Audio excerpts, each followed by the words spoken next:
Kenapa? Karena masa depan NU, masa depan agama, masa depan sosial budaya yang ada di Bogor ini bagaimana kita mendidik anak mudanya. Kalau anak mudanya kita didik dengan baik, insya Allah itulah harapan kita bersama.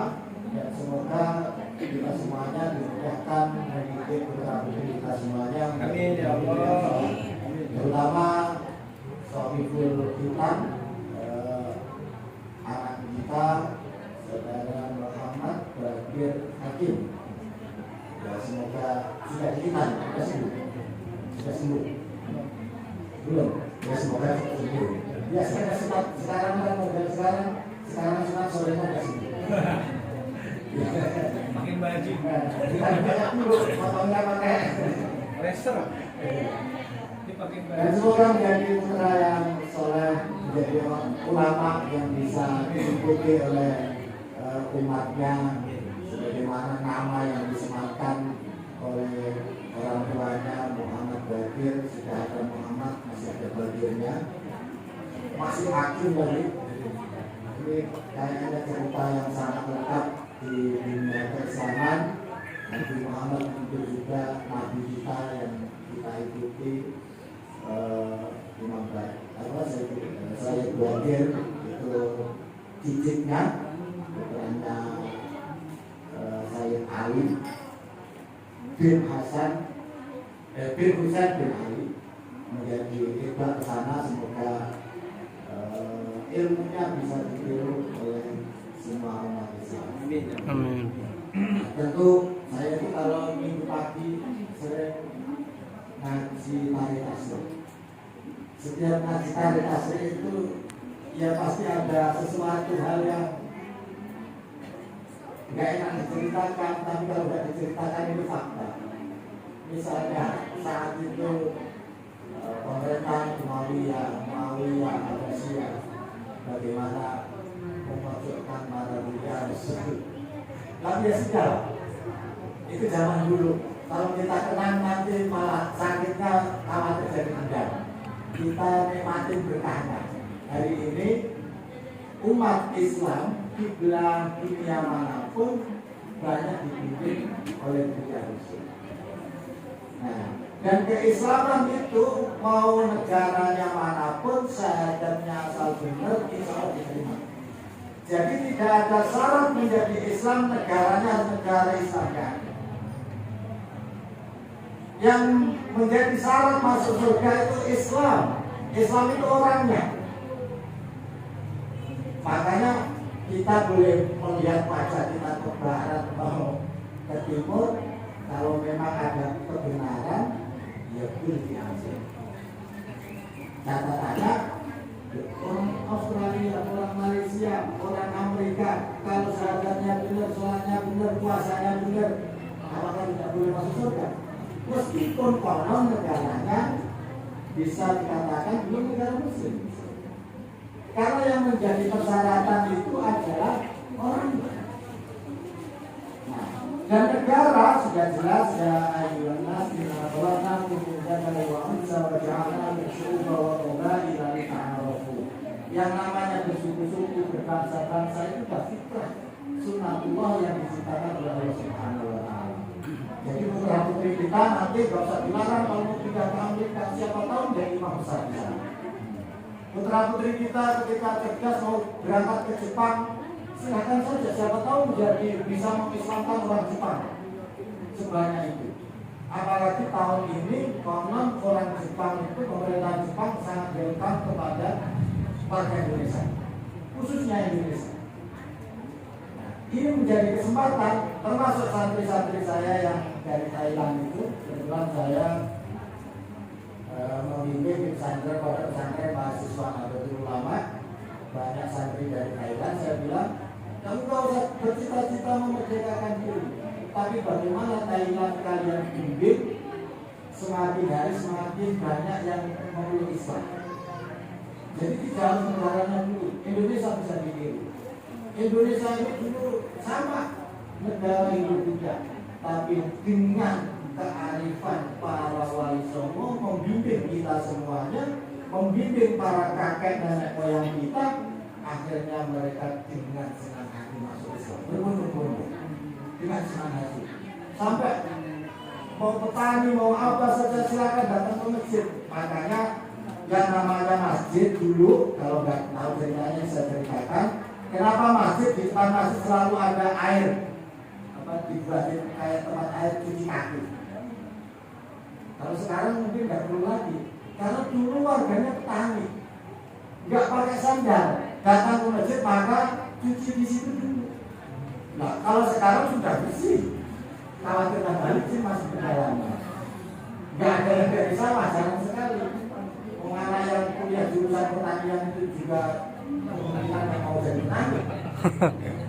Saya alhamdulillah sudah keliling Indonesia mungkin sekitar 70%-nya. Nanya anak-anak, hampir nggak ada yang punya cita-cita petani.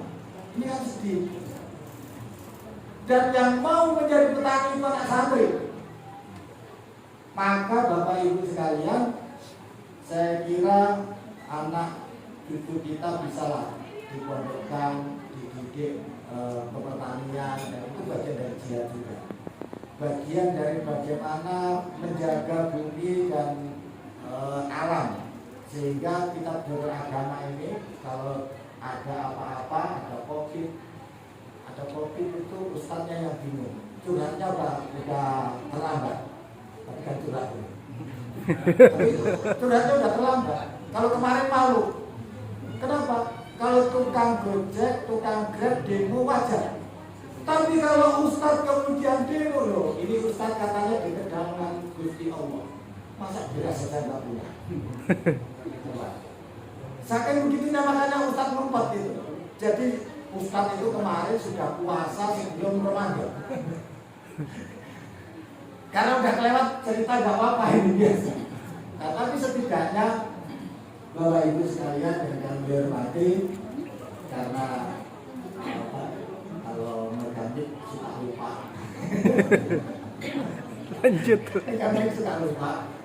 Dan mumpung ingat, kayaknya harus saya rem.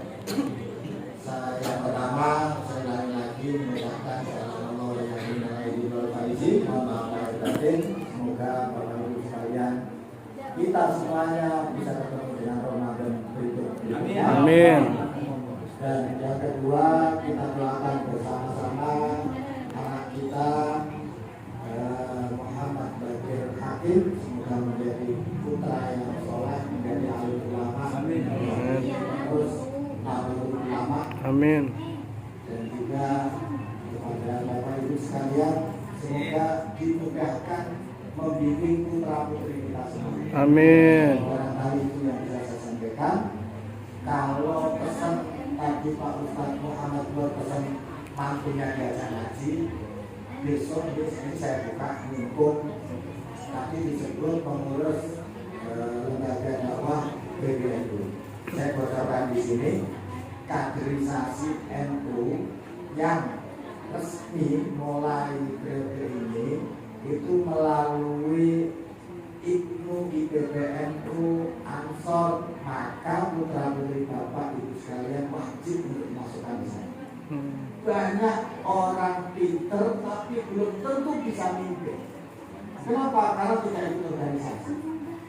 Banyak orang yang sampai profesor doktor tapi jamaahnya ya segitu-gitu saja. Kenapa? Karena tidak ikut organisasi.